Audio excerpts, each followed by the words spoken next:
ugambirira ibyiza Imana muri kumwe, niba ugambirira ibibi Satani muri kumwe. None ndore mbeshye muri ibyo bintu byombi uko ari bibiri harimo kimwe ukeza. Ni ku bintu byifashe, ku bintu byifashe.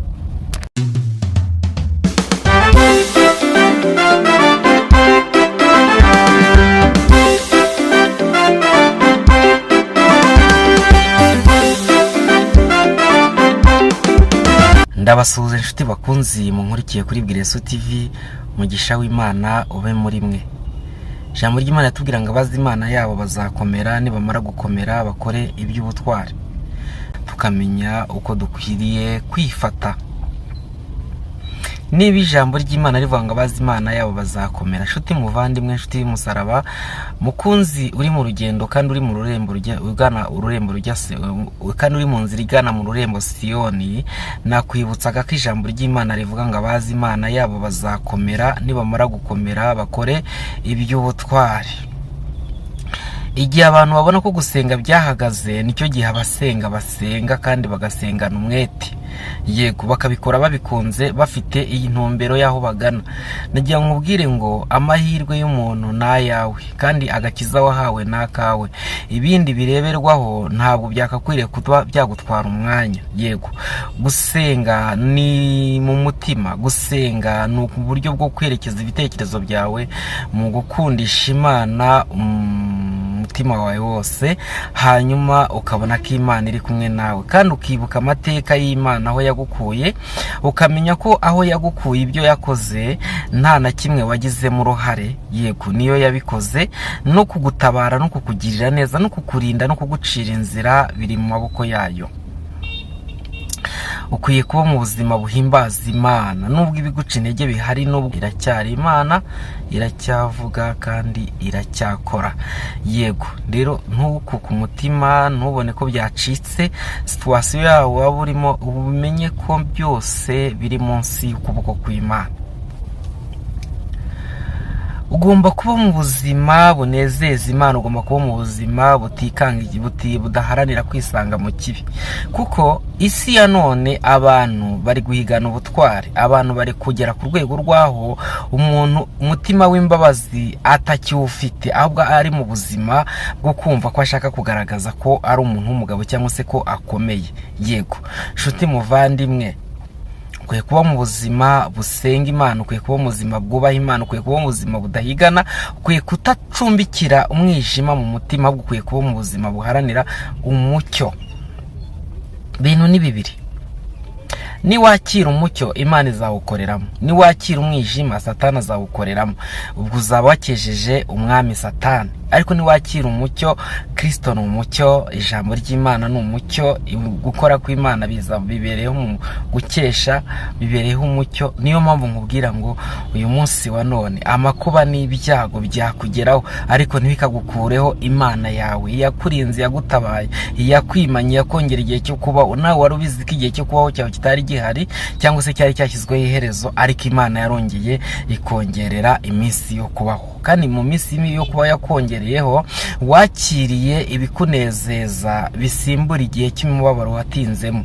Nagira nkubwire ngo Imana irakuzi, kwitayeho kandi kurwanira ishyaka izuzi ishyaka aho utari, kandi ikurwana intambara izuzi n'izo utazi. Yego, ujye wibuka ko Imana yatindanye nawe kandi yakoranye nawe imirimo n'ibitangaza.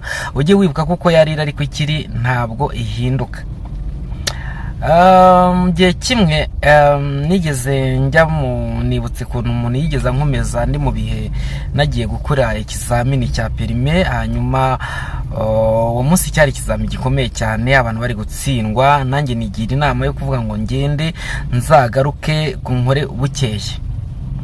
Nyebutse nsanga umufasha wanjye yaje ari hafi yanjye, arambwira tumva mugabo wanjye, Imana wizeye izakora ejo bundi ni nayo yakora none.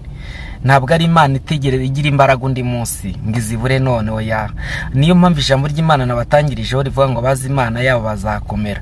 Bakimara kumbwira ngo Imana izakora ejo niyo ribukore none, byatumye njya mu kizamini ndakora kandi ndatsinda ntahukana intsinzi. Rero nshuti muvandimwe, mu bintu byose ubamo izere ko Imana izakora umunsi ubitekerezaho ari nayo iri bukore muri uyu munsi bikikuza mu mutima. Ahubwo we wizera Imana, imbaraga zo kwizera zizaguheka zikugeze mu gitangaza. uyu munsi ahantu uri ntabwo ariho wari uri. Uyu munsi ibyo ugezeho si byo wari ufite. Yewe hari n'ababiharaniye ariko ntibabibonye. Niyo mpamvu rero ukwiye kubaho mu buzima bumenya ko ikirere cyawe cyose gikwiye kuyoborwa n'umuremyi wawe.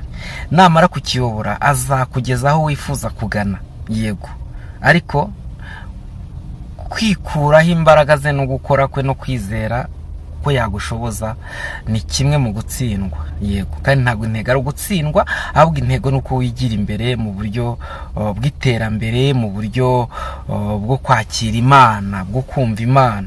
Nshuti rero mukunzi uri kunyumva nkurikiye, nagira nkubwire ngo izere Imana, uyizeze umutima wawe wose, umenye ko ibyo ukora byose n'ibyo ugambirira, niba birimo kubaha Imana no kuyubahisha, niba birimo guhamya Imana no kugaragaza amateka y'Imana, niba birimo kugaragaza icyubahiro cy'Imana, Imana iri kumwe nawe. Ariko niba bitarimo Imana ntiri kumwe nawe, ibintu ahari ikibazo niho hava igisubizo, kandi hari igisubizo niho hava ikibazo. Urufunguzo rwo kunesha, urufunguzo rw'ubutsinzi, urufunguzo rwo kubana n'Imana, urufunguzo rwo gusohoza rwo kubona kunesha ruri mu biganza by'Imana. Rero ukwiye gutindana n'Imana kuruta uko watinda n'ibyo wibwira. Yego.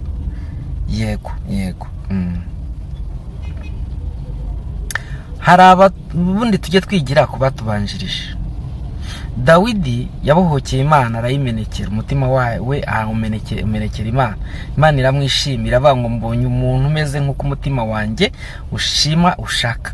Niyo mpamvu rero nawe kumenekera Imana ikareba mu mutima, kuko ihareba ikamenya ibihari, arangiza ikabona ko uwo muntu uri mu muryo cyangwa se mu nzira y'aho Imana ishaka. Bizatera Imana kubana nawe no kugushyigikira no kugutabara no kukurwanira. Intambara zose ntabwo zineshwa kubera yuko abantu bafite ubutsinzi buruta abandi, ahubwo ibanga password ni ukwizera Imana no kugambirira icyiza. Wagambirira icyiza, Imana igashyigikira ibyiza, kuko Imana ishobora kuba mu mutima, cyangwa se ngo mu mutima utanezeza Imana, cyangwa se utishimiye Imana, udakagambirira ibyiza bijyanye n'uko Imana yabigambirira ku bantu bayo. Niba ugambirira ibyiza, Imana muri kumwe. Niba ugambirira ibibi, Satani muri kumwe. None se ndore mbeshye, muri ibyo bintu byombi uko ari bibiri harimo kimwe ukeza. Ni ku bintu byifashe.